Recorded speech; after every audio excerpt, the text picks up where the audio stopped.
Baby found. Two chained German shepherds buried alive in mud. What baby did next. Left everyone in tears. The story you're about to listen will break your heart and then mend it in ways you never imagined possible. What this silent little boy did when he discovered something tragic in the mud will leave you speechless. Don't forget to like, share, and comment where you're watching from. Rain lashed against the windows of the small cottage at the edge of Willow Creek.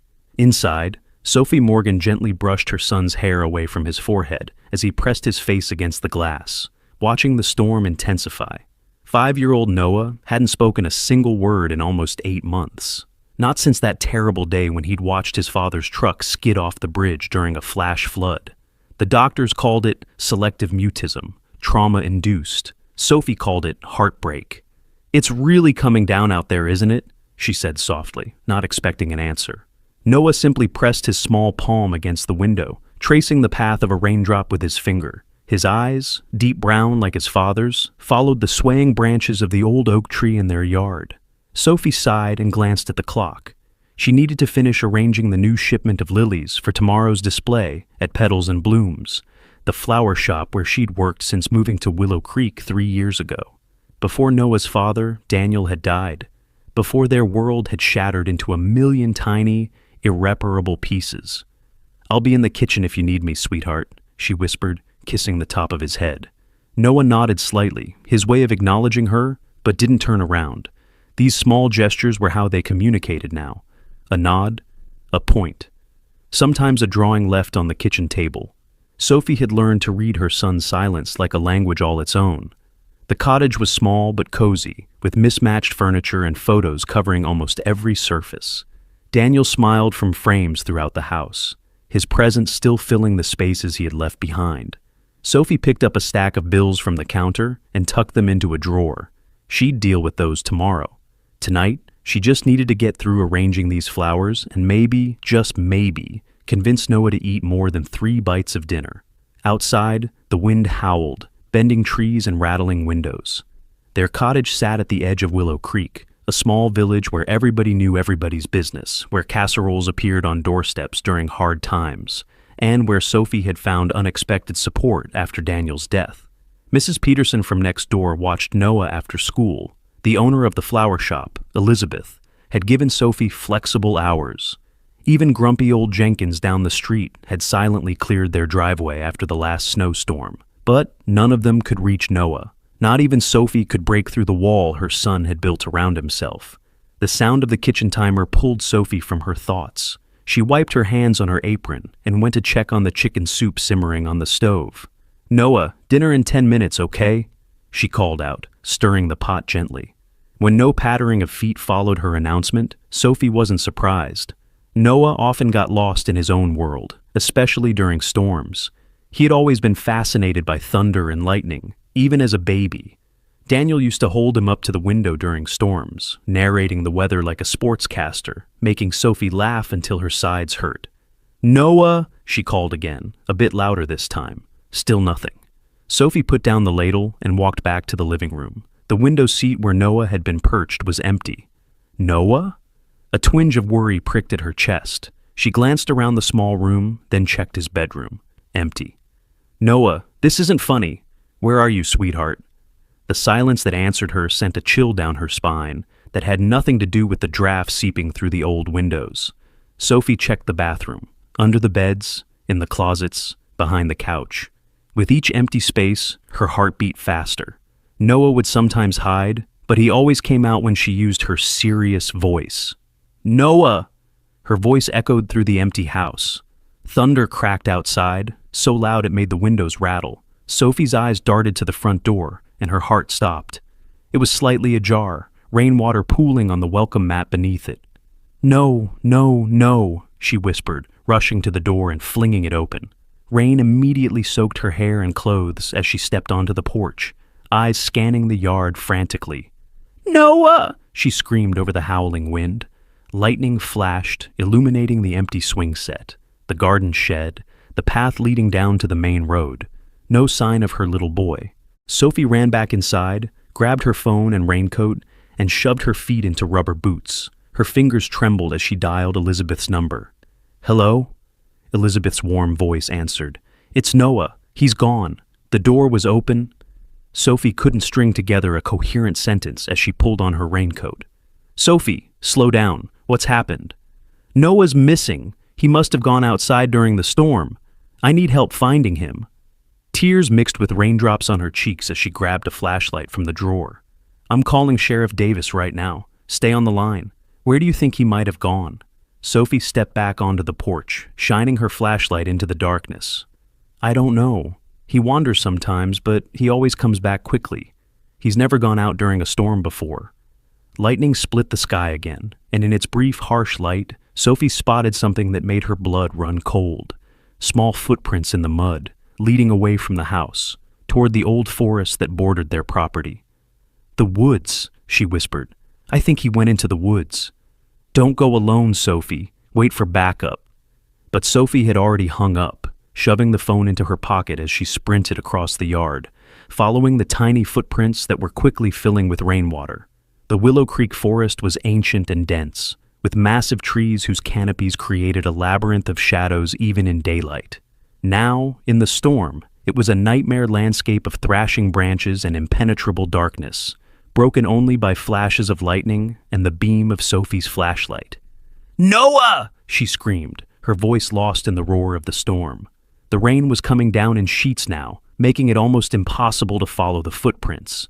Sophie dropped to her knees, desperately searching for any sign of which way her son had gone. A faint impression in the mud, a child-sized shoe print, pointed deeper into the woods, toward the old apple orchard that had been abandoned decades ago. Sophie's heart hammered in her chest as she forced herself to her feet and pushed forward, branches whipping her face, mud sucking at her boots. "Please, please, please," she whispered, a prayer to whoever might be listening. "Please let him be okay." The orchard appeared before her, twisted, gnarled apple trees standing like sentinels in the storm. Sophie paused, sweeping her flashlight in a wide arc. "Noah!" she called again, voice cracking with desperation. Lightning flashed, and for a split second, Sophie thought she saw movement near the ravine that cut through the eastern edge of the orchard, a place locals called Devil's Gully because of how quickly it flooded during storms. Exactly like the storm raging now. Terror gave her new strength as she ran toward the ravine, slipping and sliding on the muddy ground. "Noah! Answer me!" The sound reached her between thunderclaps, so faint she almost missed it.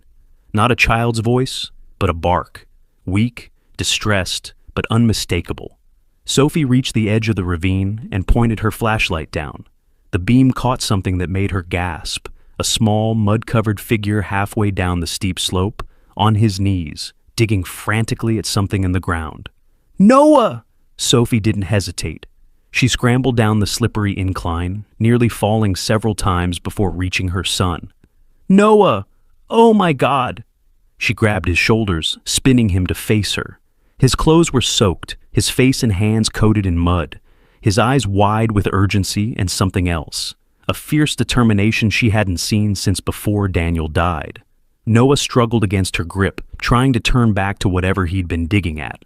Sophie's flashlight beam swung with the movement, illuminating what had captured her son's attention so completely. A patch of mud was shifting, as if something beneath it was trying to break free. Another weak bark emanated from it, and Sophie's flashlight caught the gleam of something metal, a chain, partially buried, leading from the moving mud to another mound a few feet away. "What in the world?" she whispered, dropping to her knees beside Noah. Lightning flashed again, and in its brilliant light, Sophie saw it clearly. A dog's muzzle emerging from the mud, gasping for air. Then another flash revealed a second mound, also moving slightly, connected to the first by a heavy chain. Noah's hands were bleeding from digging, his fingernails torn, but he hadn't stopped. He clawed at the mud surrounding the first dog's head with single-minded focus. "Oh my God," Sophie breathed, the horror of the situation washing over her. Someone had buried 2 dogs alive in the ravine, leaving just enough of their muzzles exposed for them to breathe, at least until the rain came and the mud began to rise. Without hesitation, Sophie joined her son, using her hands to scoop away the heavy, waterlogged soil. The first dog's head emerged further, a German shepherd with matted, mud-caked fur. Its eyes rolled toward them, filled with terror and exhaustion. "It's okay," Sophie said automatically, though nothing about this was okay. "We're going to get you out." The rain continued to pour, washing mud back into the holes almost as quickly as they could dig. The ravine was starting to fill with water, a small stream already forming along its bottom, threatening to rise and drown the trapped animals within minutes. "We need to hurry," Sophie said, more to herself than to Noah. She handed him the flashlight. "Hold this steady for me, sweetheart." Noah did as she asked, his small hands trembling but determined. Sophie dug more frantically now, uncovering more of the first dog, its neck, then shoulders, revealing a thick metal collar connected to the chain. The second dog was barely moving now, its muzzle occasionally disappearing under the rising muddy water. Sophie redoubled her efforts on the second animal, while Noah continued to free the first. The chain connecting them was heavy and industrial, the kind used for towing vehicles, not restraining pets. This was deliberate, methodical, evil. After what felt like hours, but was probably only minutes, they had uncovered enough of both dogs to see they were indeed German shepherds. One male, one female, both severely malnourished with ribs visible even through their mud-caked fur.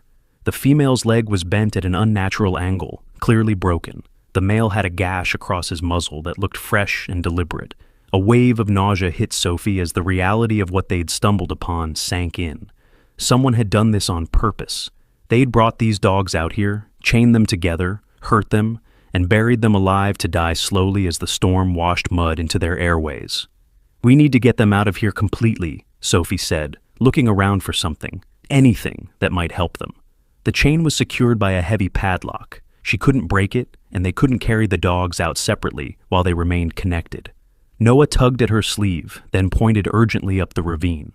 Sophie followed his gesture and saw headlights in the distance, cutting through the rain. "Hello!" she screamed, waving her arms frantically. "Help! We need help down here!" The headlights swung toward them, momentarily blinding Sophie. She shielded her eyes, relief washing over her. Someone had come looking for them. Sheriff Davis, probably, or one of the search party Elizabeth would have organized. But as the vehicle drew closer, something felt wrong. It moved too slowly, deliberately, like it was stalking rather than searching.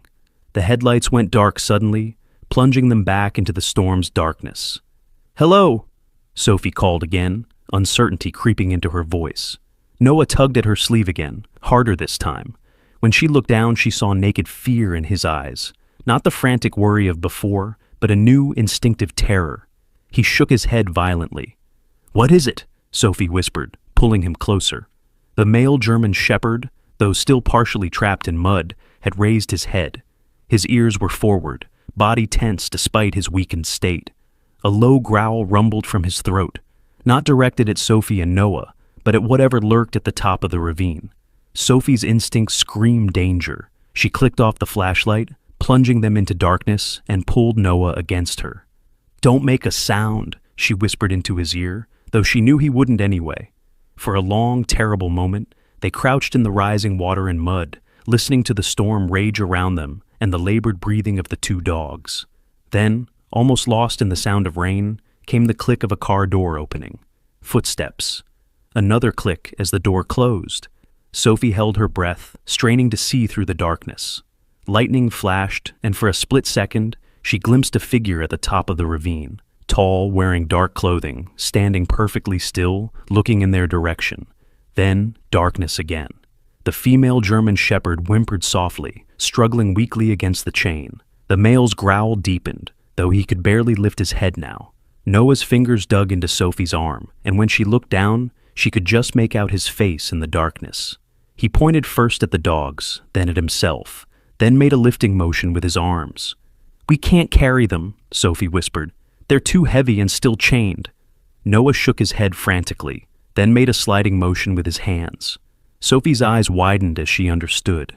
They couldn't carry the dogs up the ravine, but maybe they could slide them down it, following the water to the creek at the bottom, away from whoever was watching from above. It was risky. The creek could be flooding, and the dogs were already weak, but staying put felt even more dangerous. Sophie nodded, squeezing Noah's hand to show she understood. Slowly, carefully, they began to dig out more of the mud surrounding the dogs, working in darkness, pausing whenever lightning illuminated the ravine. The water was rising faster now, reaching Sophie's knees as they crouched in the mud. If they didn't move soon, they'd all be in danger of drowning. Another flash of lightning revealed the figure was gone from the ridge. Sophie felt a momentary relief that disappeared instantly when she heard it, the unmistakable sound of footsteps moving through undergrowth, coming around the ravine. Someone was circling, looking for a way down to them. "Now," Sophie whispered urgently. "We have to go now." Together, they pulled at the dogs, freeing them enough to slide through the mud. The animals were too weak to resist or help, dead weight in their arms. The chain dragged between them, heavy and unyielding. Sophie positioned herself behind the female, whose broken leg made her whimper with every movement. Noah did the same with the male. "On 3, Sophie whispered. "We push them and ourselves down toward the creek. Stay right behind your dog. Use it like a sled. Ready? 1, 2, 3. They shoved the dogs forward, and the slick mud did the rest. The animals' bodies slid down the ravine like macabre toboggans, gathering speed as they descended toward the swollen creek below. Sophie and Noah followed right behind, using their bodies as ballast and steering as best they could in the darkness. Mud flew everywhere. The female dog yelped in pain. The chain rattled between them, and behind it all, Sophie thought she heard a shout of anger from somewhere above. They hit the bottom of the ravine hard, splashing into the creek that had swelled with rainwater. It was only a few feet deep, but the current was strong, tugging at them immediately. "Hold on to the dog!" Sophie shouted over the storm, no longer worried about being quiet. Speed was their only advantage now. The creek carried them away from the ravine, through the forest. Sophie struggled to keep her head above water while maintaining her grip on the female shepherd. Ahead, she could just make out Noah clinging to the male, his small form nearly invisible in the darkness. The creek twisted and turned through the woods, carrying them farther from the road, deeper into the forest. After what felt like an eternity, but was probably only minutes, the water slowed as the creek widened into a small pool. Sophie dragged herself and the female dog to the muddy bank, gasping for breath. "Noah!" she called, panic rising again when she didn't immediately see him. A small splash to her left made her whip around. There was Noah, pulling the male dog onto the bank with strength that seemed impossible for his size. Relief flooded through Sophie as she scrambled over to help him. Both dogs lay motionless on the bank, the chain between them gleaming dully whenever lightning flashed. The female's breathing was shallow and rapid, her broken leg twisted at an even worse angle now. The male's eyes were closed, but his chest still rose and fell weakly. "We need to get them somewhere safe," Sophie said, pushing her soaked hair from her face. "And warm. And we need to break this chain." Noah nodded, then froze. His eyes fixed on something over Sophie's shoulder. She turned, following his gaze, and saw distant lights moving through the trees, flashlights bobbing up and down. The search party, or... "We can't stay here," Sophie decided, unwilling to take chances. "We need to keep moving." She looked around desperately for something to help them transport the dogs. They'd gotten lucky with the creek carrying them this far, but the animals were too heavy to drag much farther. Noah tugged at her sleeve again, then pointed. At first, Sophie couldn't see what he was indicating, but then lightning illuminated the area, revealing an old structure at the edge of the pool, the remains of a boathouse or fishing hut, long abandoned but still partially standing. "Good eye," Sophie whispered. They dragged the dogs toward it, seeking any shelter from the rain and hiding place from whoever might be searching for them. The hut was little more than 3 walls and part of a roof, but it was enough to block the worst of the rain. Inside, Sophie found old fishing gear, a moldy canvas tarp, and, most promisingly, a toolbox. "Please, please, please," she muttered, opening it with trembling hands. Inside were rusted fishing hooks, line, a broken reel, and, thank God, a pair of bolt cutters.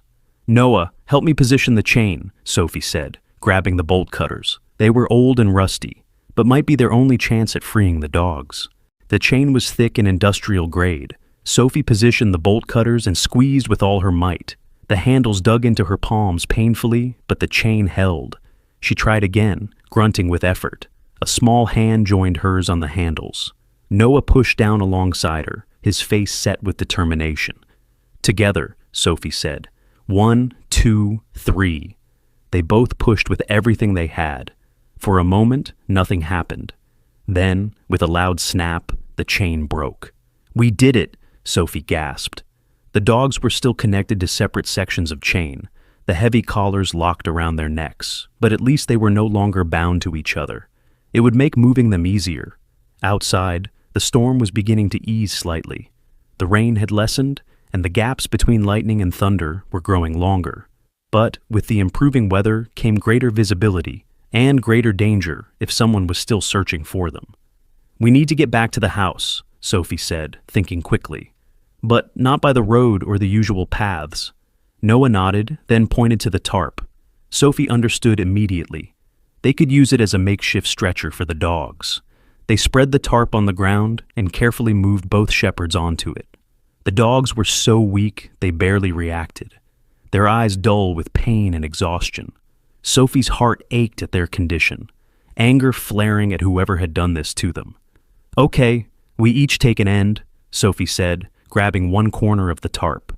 Noah took the other, and together they lifted, creating a hammock for the dogs. It was brutally hard going. The tarp was heavy with 2 full-grown German shepherds, even emaciated ones. They had to move slowly, navigating through the dark forest, stopping frequently to adjust their grip or check on the dogs. Noah never complained, never hesitated. Even when Sophie could see his small arms trembling with effort, they avoided the main paths, instead following the creek downstream. Sophie knew it eventually passed near the edge of their property. It was the long way home, but hopefully safer. The lights that had been following them seemed to have disappeared, but Sophie remained vigilant, constantly scanning the forest around them. The rain had almost stopped now, though water still dripped from the canopy above. After what felt like hours, Sophie recognized a bent oak tree that marked the boundary of their land. "We're almost home," she told Noah, who nodded tiredly. The cottage came into view, its windows glowing with light. Multiple vehicles were parked outside: Sheriff Davis's patrol car, Elizabeth's red sedan, and several others Sophie recognized as belonging to neighbors. "They're looking for us," Sophie said. Relief washed over her, followed immediately by caution. What if whoever had buried the dogs was watching the house? She stopped at the edge of the tree line, scanning the area carefully. Nothing seemed out of place besides the obvious search party gathered at her home. "I think it's safe," she whispered to Noah, "but let's go around to the back door, just in case." They circled the property, staying in the shadows, and approached the back porch. Sophie set down her end of the tarp gently, and Noah did the same. "Stay here with the dogs," Sophie said. "I'll go in first and make sure everything's okay." Noah shook his head violently, clutching at her arm. His eyes were wide with fear at the thought of being left alone. Okay, Sophie soothed.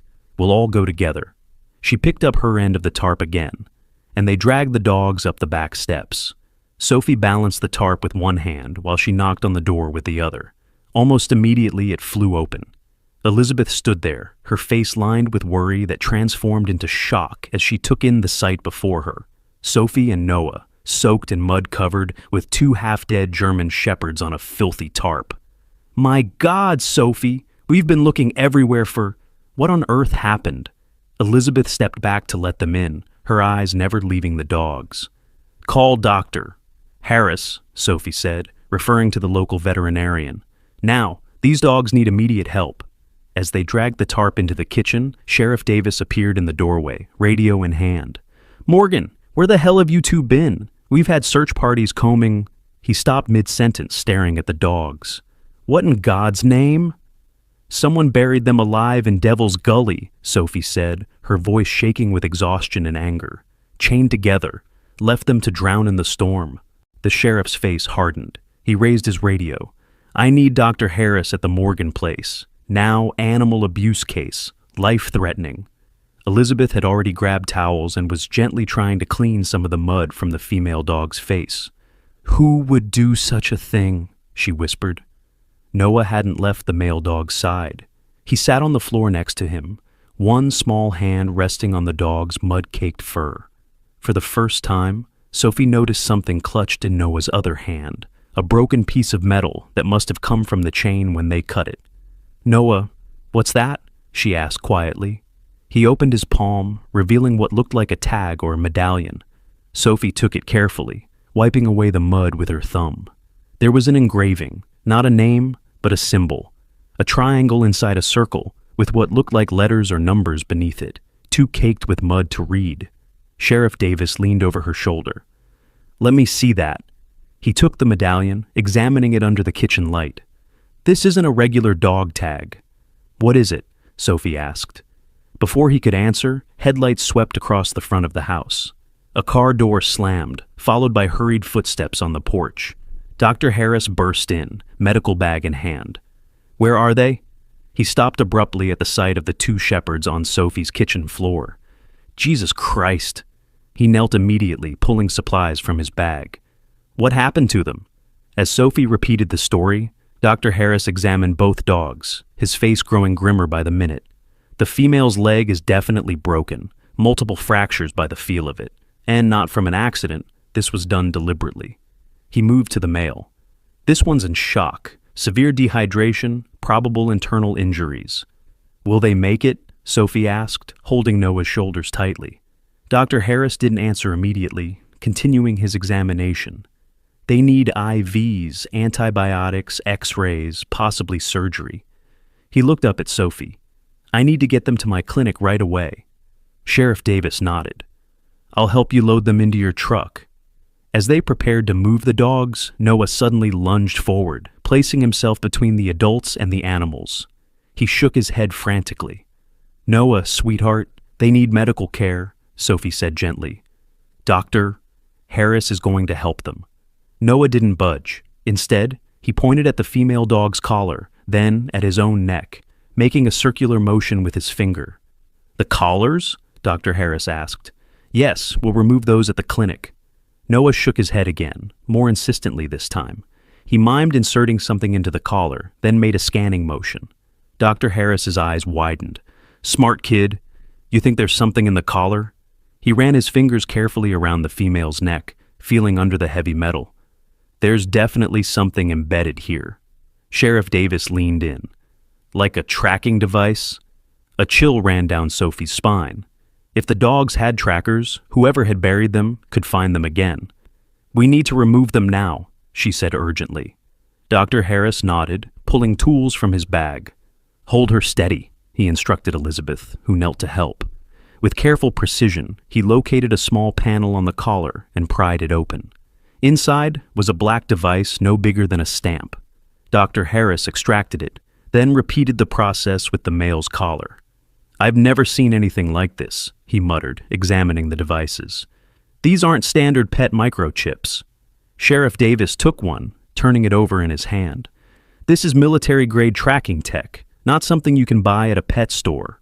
A strange silence fell over the kitchen as everyone processed the implications. These weren't ordinary abandoned dogs. Someone had gone to extreme lengths to control, track, and ultimately try to kill them, and that someone might still be looking for them. The female German shepherd whimpered softly, her eyes flickering open. They were a startling amber color, intelligent despite her weakened state. She looked directly at Noah, who still stood protectively beside her. Then, in the quiet kitchen, surrounded by adults frozen in shock and confusion, something extraordinary happened. Noah knelt beside the dog and placed his small hand gently on her head. His lips moved, and at first, Sophie thought she was imagining it. But then she heard it, faint but unmistakable. The first words her son had spoken in 8 long months. "Don't worry," he whispered to the dog. "I won't let them hurt you again." Everyone in the kitchen froze. Sophie's hand flew to her mouth, tears springing to her eyes. Her son had spoken, actually spoken, for the first time since Daniel's death. "Noah," she whispered, afraid that speaking too loudly might break whatever spell had been cast. Noah didn't look up at her. His focus remained entirely on the injured dog, his small hand gently stroking her mud-caked fur. The female German shepherd's amber eyes stayed locked on his, as if they understood each other on some level beyond words. Dr. Harris cleared his throat softly. "We really need to get these animals to my clinic," he said, his voice gentle but firm. "Every minute counts." Noah looked up then, his brown eyes swimming with tears, but filled with a resolve Sophie hadn't seen in months. He nodded once, decisively, then pointed to himself, and then to the dogs. "You want to come with them?" Dr. Harris asked, immediately understanding. Noah nodded again, more vigorously. Of course, the veterinarian agreed without hesitation. They seem calmer with you anyway. Sheriff Davis stepped forward, the broken medallion still in his hand. I'll follow you to the clinic. I want to document everything about these dogs, their injuries, these trackers, this medallion. Someone committed a serious crime here, and I'm going to find out who. Sophie felt a wave of dizziness wash over her. The adrenaline that had carried her through the night was beginning to ebb, leaving exhaustion in its wake. Elizabeth noticed immediately and guided her to a chair. You two are soaked to the bone and probably half frozen, she said briskly. Sophie, you need to get cleaned up and into dry clothes before you come to the clinic. I'm not leaving Noah, Sophie said firmly. I'll stay with him, Elizabeth promised. Get changed quickly, grab some clothes for Noah, and meet us there. 10 minutes tops. Sophie hesitated, looking at her son. Noah met her eyes and gave her another small nod, as if to say it was okay. It was such a normal, everyday interaction, the kind they'd had hundreds of times before the accident, that it made Sophie's heart clench painfully. 10 minutes, she agreed, squeezing Noah's shoulder before racing to find dry clothes. By the time Sophie arrived at the small veterinary clinic on the edge of town, a crowd had already gathered outside. News traveled fast in Willow Creek, and the story of two abused German shepherds found buried alive was exactly the kind of thing that brought out the entire community. Sophie parked hastily and pushed through the crowd, ignoring the questions being fired at her from all sides. Inside, the clinic's waiting room was mercifully empty except for Sheriff Davis, who was speaking quietly into his radio. They're in the back, he told Sophie as she entered. Elizabeth and your boy are with them. Harris is working on the female's leg now. Thanks, Sophie said, hurrying through the door that led to the treatment areas. She found Noah sitting on a small stool between two examination tables. On one lay the female shepherd, sedated while Dr. Harris and his assistant worked on her broken leg. On the other was the male, receiving fluids through an IV. Elizabeth stood nearby, her arms folded, watching everything with sharp eyes. Noah was still filthy with mud, wearing one of Sophie's oversized sweatshirts that Elizabeth must have found at the clinic. But he didn't seem to notice or care about his state. His attention was entirely on the dogs, his gaze moving back and forth between them with obvious concern. How are they? Sophie asked quietly, setting down the bag of clean clothes she'd brought for Noah. Dr. Harris glanced up from his work. Touch and go. The female. Luna, Noah interrupted in a small, scratchy voice. The room went silent again. Noah cleared his throat and pointed to the female. Her name is Luna. Then he pointed to the male. His name is Max. Sophie felt fresh tears spring to her eyes. 2 sentences? After 8 months of silence, her son had spoken 2 complete sentences in one night. Dr. Harris recovered quickly. Luna's leg was broken in at least 2 places, deliberately, I'd say, based on the fracture patterns. I've seen this kind of thing before in fighting dogs, breaking a leg to make them more vicious. His face darkened with anger. She also has older scars consistent with electrical burns, probably from a shock collar or worse. He turned to the male, to Max. He's suffering from dehydration, malnutrition, and has some internal bleeding we're monitoring. Both have what appear to be surgical scars under their fur, though I can't tell what kind of procedures they might have had without further tests. Will they survive? Sophie asked, the question she'd been afraid to voice. Luna's chances are good, now that we've got her stabilized. Max ... Dr. Harris's professional mask slipped, showing his concern. The next 12 hours will be critical for him. Noah stood up suddenly, his small body tense. He has to live, he said, his voice stronger now. They need each other. Dr. Harris nodded solemnly. We're doing everything we can, son. Sheriff Davis appeared in the doorway, his expression grim. Harris, can I talk to you outside for a minute? The veterinarian followed him out, leaving Sophie, Noah, and Elizabeth with the dogs and the assistant, who continued monitoring both animals. Noah, honey, let's get you cleaned up, Sophie suggested gently, picking up the bag of clothes. There's a bathroom right over there. You'll feel better in dry clothes. Noah hesitated, looking at the dogs. I'll watch them, Elizabeth promised, and I'll come get you immediately if anything changes. Finally, Noah nodded and allowed Sophie to lead him to the small bathroom. As she helped him out of the muddy sweatshirt and began to gently clean his face and hands with warm water, Sophie fought to keep her emotions in check. You spoke, she said softly, trying to sound casual while her heart pounded with hope and joy and fear all mixed together. Noah looked at her through the mirror, his brown eyes, so like Daniel's, serious and somehow older than his 5 years. "They needed me," he said simply. Sophie swallowed hard. "I'm so proud of you, Noah. So proud." He didn't respond to that, but he didn't pull away when she hugged him tightly, his small body warm against hers. When they returned to the treatment room, Dr. Harris was back, his conversation with Sheriff Davis clearly having troubled him. He was checking Max's vitals with sharp, worried movements. "What's wrong?" Sophie asked immediately. Dr. Harris glanced at Noah, then at Sophie, clearly weighing how much to say in front of the child. But Noah had already picked up on the tension. "Is Max worse?" he asked, his voice trembling slightly. "No, he's holding steady," Dr. Harris assured him, then addressed Sophie. "Sheriff Davis ran that medallion through the system. It's not registered to any known organization, but the symbol matches one that was found in a case over in Riverdale County last year." He lowered his voice. "A case involving illegal animal experimentation." Sophie's blood ran cold. "What kind of experimentation?" Dr. Harris shook his head. "The details were kept quiet. All the sheriff knows is that authorities shut down some kind of research facility, but most of the people involved disappeared before they could be arrested." "You think Luna and Max came from there?" Sophie whispered. "It would explain the surgical scars, the tracking devices, the deliberate injuries," Dr. Harris replied grimly, "and why someone might be desperate to get rid of evidence." Noah had moved back to his stool between the tables, but Sophie could tell from the set of his shoulders that he was listening to every word. She wanted to shield him from this, but it was already too late. He had been the one to find the dogs after all. "What happens now?" she asked. "Sheriff Davis has contacted the state authorities who handled the Riverdale case. They're sending someone first thing in the morning."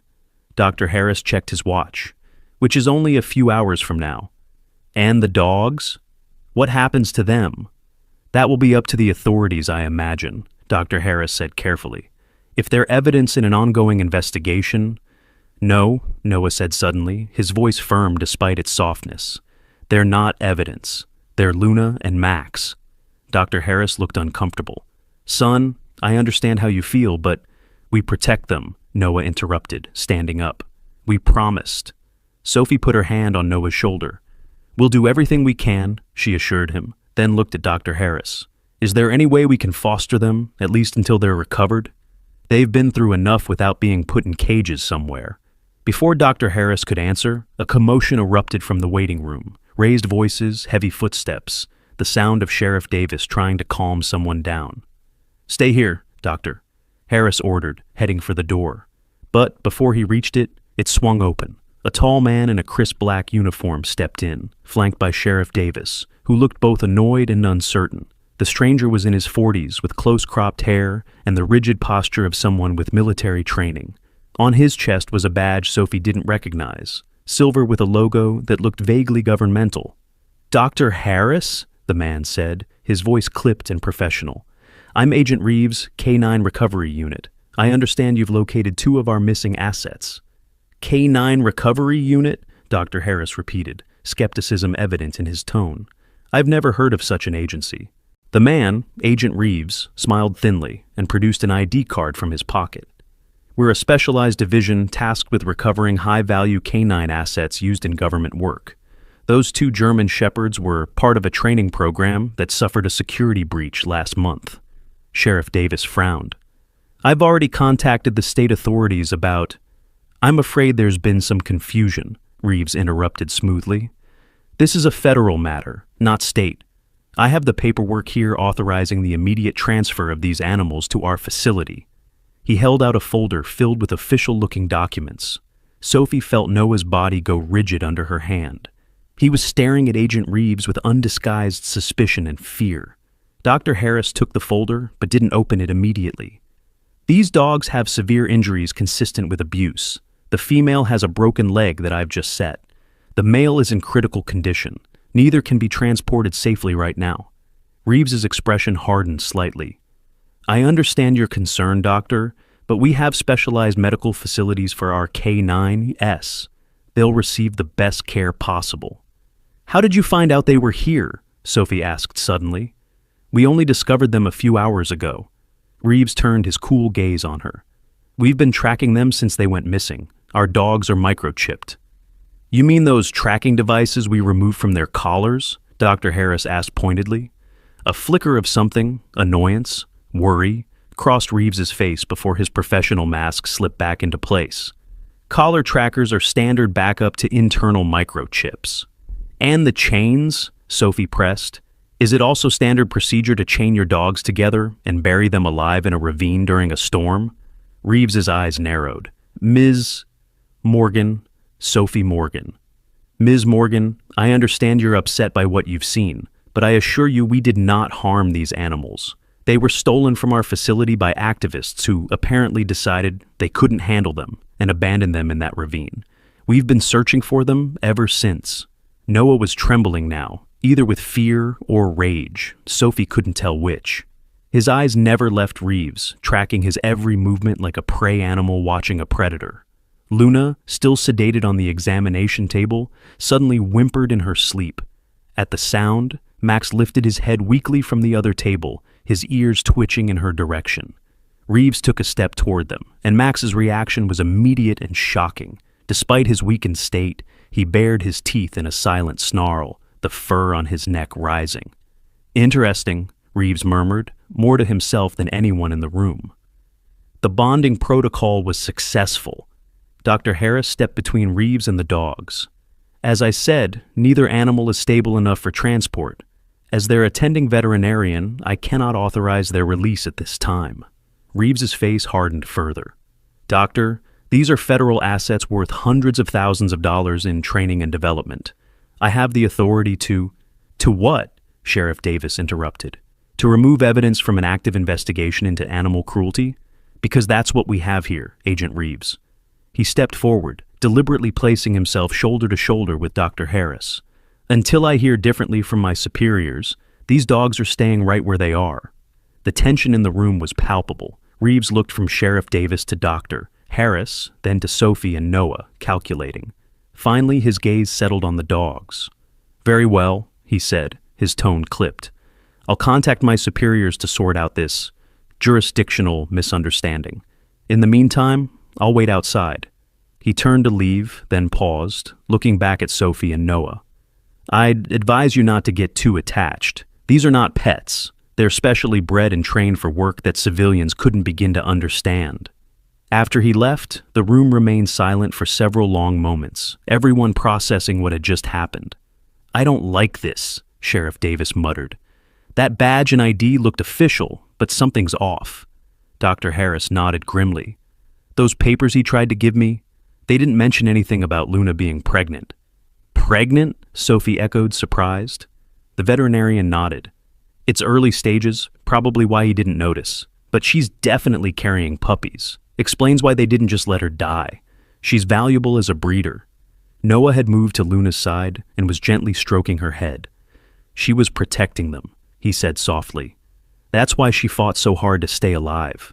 Sophie exchanged glances with the adults in the room. The pieces were starting to fit together.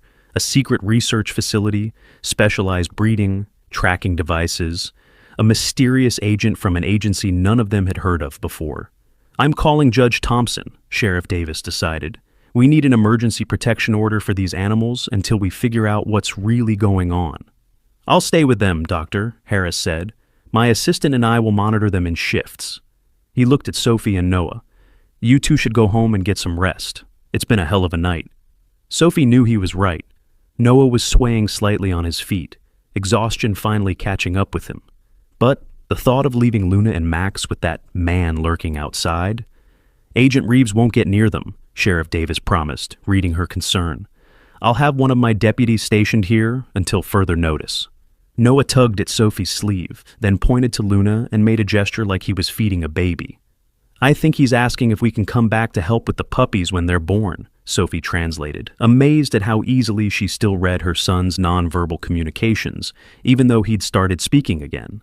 Dr. Harris smiled, the first genuine smile Sophie had seen from him all night. Of course you can. In fact, I could use the help. Luna's going to need special care during her pregnancy, especially with that leg healing. Noah nodded solemnly, as if accepting an important mission.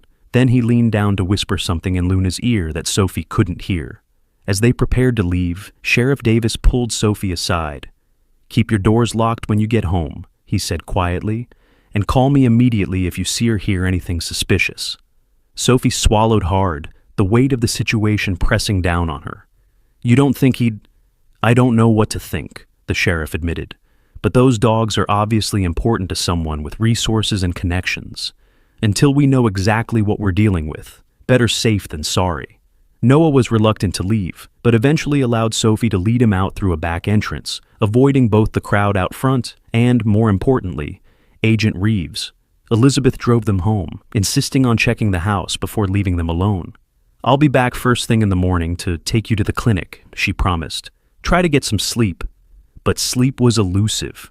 Sophie lay in bed, listening to the house settle and the occasional car pass by on the road, jumping at every sound. Around dawn, she finally drifted off, only to be awakened by Noah climbing into her bed.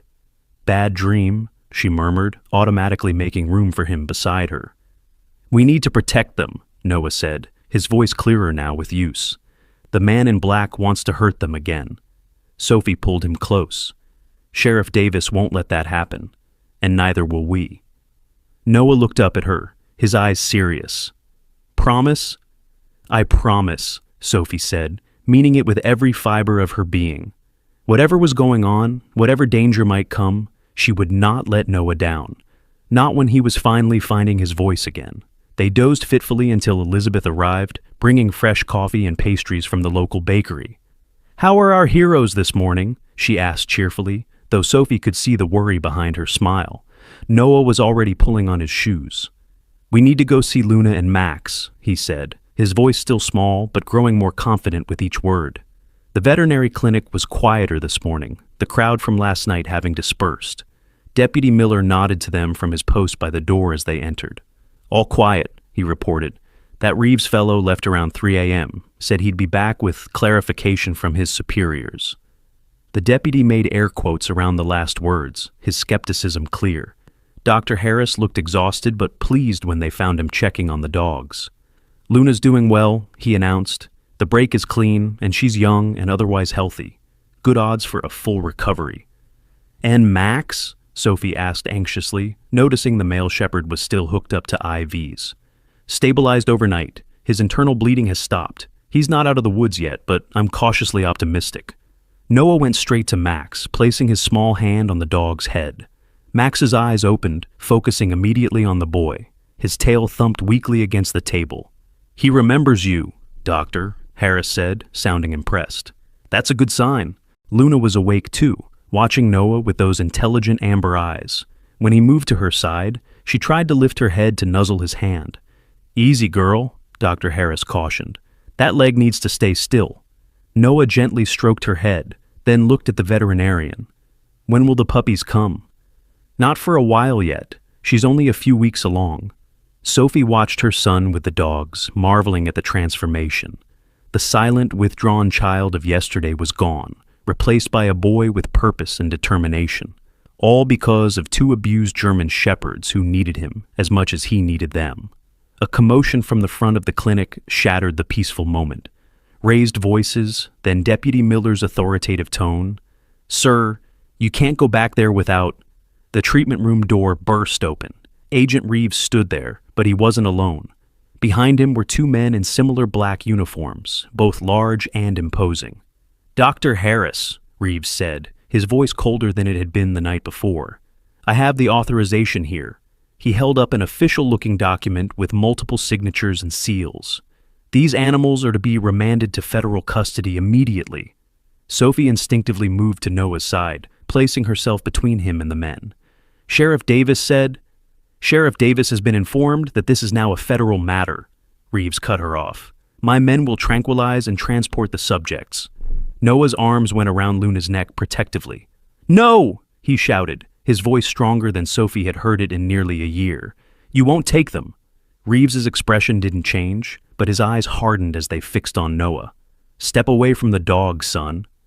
"Agent Reeves," Dr. Harris began, trying to sound reasonable despite the tension radiating from him. These animals are still in critical condition. The female has a broken leg and is pregnant. Moving them now could... Pregnant? Reeves interrupted, genuine surprise flashing across his face. Are you certain? Dr. Harris nodded. Early stages, but yes, definitely pregnant. A calculating look crossed Reeves's face. That changes things. He turned to one of his men and muttered something Sophie couldn't hear. I don't care what papers you have, she said firmly. These dogs were abused and abandoned. You can't just take them. Ms. Morgan, Reeves said, his patience clearly wearing thin. These are not ordinary dogs. They are specialized assets developed through years of research and training. Their value goes far beyond what you can comprehend. What kind of research? Dr. Harris demanded. Because the injuries I've treated look more like torture than science. Reeves ignored the question, focusing instead on Noah, who still had his arms around Luna's neck. That dog isn't what you think she is, son. She and the male were bred and trained for a specific purpose. They aren't pets. They can be dangerous. Noah looked up at him, brown eyes blazing with a conviction that startled Sophie. They're only dangerous to people who hurt them, he said clearly. Something shifted in Reeves' expression, surprise perhaps, or reassessment. He studied Noah for a long moment, then glanced at Luna, who was watching the exchange with those intelligent eyes. Before Reeves could respond, the clinic door burst open again, and Sheriff Davis strode in, his face thunderous. Reeves, what part of wait for proper authorization did you not understand? I have the authorization right here, Sheriff, Reeves replied coolly, holding up the document again. I don't care if it's signed by the president himself, Sheriff Davis snapped. Judge Thompson issued an emergency protection order for these animals an hour ago. They're not going anywhere until our investigation is complete. For a moment, the two men stared each other down, neither willing to back down. Sophie held her breath, positioning herself more firmly between Noah and the agents. Finally, Reeves folded the document and tucked it into his jacket. Very well, Sheriff. We'll do this the official way. He turned to Sophie and Noah, his expression unreadable. But understand this. Those dogs are going to come with us eventually. Their work is too important to be left in civilian hands. As he and his men turned to leave, Noah called after him, his voice ringing clear in the suddenly quiet room. They have names. They're Luna and Max, not subjects or assets. Reeves paused in the doorway, looking back at Noah with an expression Sophie couldn't interpret. Interesting, he murmured, almost to himself. Then he was gone, his men following silently behind him. The room seemed to exhale collectively once they had left. Sheriff Davis's shoulders slumped slightly as the tension drained. That was too close, he muttered. I don't like this, Harris. Something's very wrong here. Noah hadn't moved from Luna's side, his arms still protectively around her neck. The dog's amber eyes remained fixed on the door where Reeves had stood, a low rumble of warning still vibrating in her chest. What do we do now? Sophie asked, her voice unsteady. He said they'd be back. Sheriff Davis rubbed his jaw thoughtfully. Judge Thompson's order buys us some time, but Reeves is right about one thing. If this really is federal, there's only so much a local judge can do. Noah looked up, his face set with determination that seemed impossibly mature for his 5 years. They can't have them, he said firmly. Luna and Max belong with us now? Sophie met her son's gaze, seeing in it a strength and purpose that had been missing for so long. In the space of one stormy night, Noah had not only found his voice again, but also a cause worth fighting for. We'll find a way, she promised him, and in that moment, she meant it more than any promise she'd made since the day she'd vowed to love Daniel until death did them part. What she didn't know, couldn't know, was just how far they would all have to go to keep that promise, or how much danger still lurked in the shadows, watching and waiting for the right moment to strike. Do you think Sophie and Noah will be able to protect Luna and Max from Agent Reeves? What do you think these dogs were really trained for? For the next 3 days, the veterinary clinic became their second home. Sophie arranged to take emergency leave from the flower shop, and Noah refused to leave Luna and Max for more than a few hours at a time. Dr. Harris, impressed by Noah's dedication and the calming effect he had on the dogs, welcomed their help. The German Shepherds were recovering, slowly but steadily. Luna's leg was healing well, though she would need weeks of rest before she could put weight on it again. Max had finally stabilized enough to be taken off the IV fluids, though he remained weak and wary of anyone who wasn't Noah. There had been no sign of Agent Reeves since his confrontation with Sheriff Davis, but his absence brought little comfort. Sophie felt eyes on them whenever they went to or from the clinic, though she never caught anyone watching. Sheriff Davis maintained a deputy on guard duty around the clock, and Judge Thompson had extended the emergency protection order for another week, but everyone knew it was just buying time. On the fourth morning, Sophie was sipping coffee in Dr. Harris's office, while Noah sat between the dogs' kennels, reading a picture book aloud to them in his still hesitant voice, when Elizabeth burst in, her face flushed with excitement. "You need to see this," she said, thrusting her tablet into Sophie's hands. The screen showed a news article from a local paper 2 counties over. The headline made Sophie's blood run cold. "Investigation into abandoned research facility deepens. Animal testing allegations surface."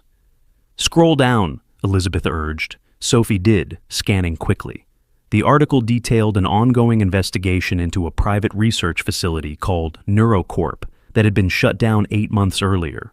Authorities had originally been investigating corporate espionage, but had discovered evidence of illegal animal testing, specifically on canine subjects. Most disturbing was the mention of experiments involving enhanced cognitive capabilities and advanced behavioral conditioning. "They were making smart dogs?" Sophie asked, confused. Elizabeth's eyes gleamed. "Not just smart. There's a quote from a whistleblower, a former employee who's been cooperating with investigators. They were trying to develop dogs with advanced problem-solving abilities, enhanced memory, and heightened empathy. The ultimate service animals." Sophie glanced over at Luna and Max, watching as Noah turned the page of his book. Both dogs seemed to be following along, their eyes tracking his finger as he pointed to each word. "You think that's where they came from? This NeuroCorp place?" Elizabeth nodded. "It gets better, or worse, depending on how you look at it. The facility was shut down because they lost funding after some of their experiments failed. But according to the whistleblower, a splinter group of researchers continued the work illegally, focusing on a new generation of enhanced dogs. They called it Project Empathy. Sophie felt a chill run down her spine. Luna and Max could be from Project Empathy, yes. Elizabeth took the tablet back and pulled up another article. And here's the kicker. There's no record of any legitimate canine recovery unit in any federal database. Sheriff Davis's contact at the FBI has never heard of it. Before Sophie could process this, Noah appeared in the doorway, his expression troubled. "Luna's scared," he said quietly. Sophie immediately followed him back to the kennel area. Luna was on her feet, an improvement in itself, but pacing anxiously despite her splinted leg. Max was alert too, his ears forward, a low whine escaping his throat. "What's wrong with them?" Sophie asked, looking around for any obvious threat. Noah shook his head. "She keeps looking out there." He pointed to the small window high on the wall that overlooked the clinic's parking lot. Sophie dragged a chair over and stood on it to peek outside. At first she saw nothing unusual, just the half-empty parking lot and the edge of the main street beyond. Then a black SUV cruised slowly past, identical to the one they'd seen the night of the storm. "Get Dr. Harris," Sophie told Elizabeth, who had followed them in, "and call Sheriff Davis. They're back." Elizabeth ran to find the veterinarian, while Sophie lifted Noah and carried him to the back of the clinic, away from any windows. "Stay here with Luna and Max," she instructed, trying to keep her voice calm. "I'm going to help Dr. Harris make sure all the doors are locked." Noah nodded solemnly, positioning himself between the dogs' kennels. Max had managed to stand as well now, his hackles raised despite his weakness. Whatever training these dogs had received, their protective instincts were clearly intact. Sophie found Dr. Harris already securing the front entrance, his face grim. Elizabeth called the sheriff. "He's on his way, but it'll take at least 15 minutes. He was out at the highway accident." "We need to move the dogs," Sophie said urgently. "If Reeves has brought reinforcements—" "Already ahead of you," Dr. Harris interrupted, leading her back toward the kennels. "There's a service entrance that leads to the alley behind the building. My truck is parked back there. If we need to evacuate, that's our best option." A sharp knock on the front door made them both freeze. Through the frosted glass, Sophie could make out the silhouette of a tall man in dark clothing. "Dr. Harris?" Agent Reeves's voice called, all pretense of politeness gone. "I know you're in there. We need to talk." Dr. Harris motioned for Sophie to stay quiet and return to the kennel area. She nodded and backed away slowly, her heart pounding. "I'll be right there, doctor," Harris called, buying time. Just finishing up with a patient. Sophie rushed back to find Noah, with one hand in each kennel, somehow managing to keep both dogs calm despite the tension in the air. Elizabeth had already opened the kennels and attached leashes to both animals. "Back door?" she whispered to Sophie, who nodded. "Doctor, Harris said there's a service exit to the alley. His truck is back there." Elizabeth nodded, her usual cheerful demeanor replaced by steely determination. "Then, let's not waste any time. Noah, can you help Luna walk? She'll trust you the most." Noah nodded, taking Luna's leash. The German Shepherd limped heavily on her splinted leg, but stayed close to the boy's side, alert and watchful. Max was another matter. Still weak from his injuries, he struggled to stand for more than a few moments. "I'll carry him," Sophie decided, though the dog probably weighed almost as much as she did. To her surprise, Max allowed her to hoist him up without resistance, as if understanding the urgency of their situation. His eyes remained fixed on Luna and Noah, never losing sight of them, even as Sophie hefted his weight awkwardly in her arms. They moved as quietly as possible through the clinic's back hallway, past storerooms and a small surgical suite, toward the service entrance. From the front of the building, they could hear Dr. Harris's voice, still stalling, and Reeves's increasingly impatient responses. "Just doing my legally mandated duty to protect animals in my care," Dr. Harris was saying. "Your duty is interfering with a federal investigation," Reeves snapped. "Those dogs are property of—" The rest was cut off as they reached the service door. Elizabeth carefully pushed it open, peering into the alley before motioning them forward. Dr. Harris's truck sat just a few yards away, a weathered blue pickup that had seen better days. "Keys?" Sophie whispered as they reached it. Elizabeth produced a set from her pocket. "He gave them to me earlier, just in case. I'll drive." She unlocked the truck and helped Sophie load Max into the back seat. The dog immediately tried to stand again, searching for Luna, who was struggling up the step with Noah's help. "It's okay, boy," Sophie soothed. "She's coming." Once all four of them were crammed into the cab, Elizabeth driving, Sophie in the passenger seat, and Noah in the back with both dogs. Elizabeth started the engine. The truck's loud rumble seemed to echo off the buildings around them. "Which way?" she asked, already pulling away from the clinic. Sophie hesitated. They couldn't go back to her cottage. That would be the first place Reeves would look. They needed somewhere safe to hide until Sheriff Davis could sort this out. "My grandmother's cabin," Elizabeth suggested, as if reading her thoughts. "Up by Lakeside Point. It's empty this time of year, and no one would think to look for us there." "Perfect," Sophie agreed, just as her phone buzzed with a text message from Dr. Harris. "They're inside. Get out now." Elizabeth didn't need to be told twice. She gunned the engine, the old truck lurching forward and out of the alley onto a side street, away from the clinic and, hopefully, away from Agent Reeves and his men. They took back roads out of town, avoiding the main highway. Luna whimpered occasionally when the truck hit a rough patch, jostling her broken leg, but otherwise both dogs remained remarkably calm considering the circumstances. Noah kept one hand on each of them, murmuring reassurances in his small, steady voice. "I can't believe we're doing this," Sophie said, half to herself, as the town disappeared behind them and the landscape opened up into rolling hills and scattered farms. Running from supposed federal agents with two German shepherds. Elizabeth's grip on the steering wheel was white-knuckled, but her voice remained steady. Not supposed federal agents. Fake ones. Sheriff Davis confirmed it this morning. There is no canine recovery unit. Whoever Reeves really is, he's not legitimate. Which makes this even more terrifying, Sophie pointed out. If he's impersonating a federal agent, what else is he capable of? The question hung in the air unanswered as they continued north, toward the mountains and the lake. Elizabeth's grandmother's cabin was about 40 minutes from town, tucked away on 5 acres of wooded land overlooking Lakeside Point. It was small and rustic, but had electricity, running water, and enough isolation to feel safe, at least temporarily. As they drove, Sophie called Sheriff Davis to update him on their location. His response was grim. Reeves and his men had searched the entire clinic, then left in a hurry when they realized the dogs were gone. They were likely already looking for them. "Stay put once you get to the cabin," the sheriff instructed. "I'll come out there as soon as I can." In the meantime, I'm going to contact the FBI directly about these imposters. The cabin appeared exactly as Elizabeth had described it, a small, weathered structure nestled among tall pines, with a wooden porch and a stone chimney. It looked like it hadn't been used in months, but it was solid and, most importantly,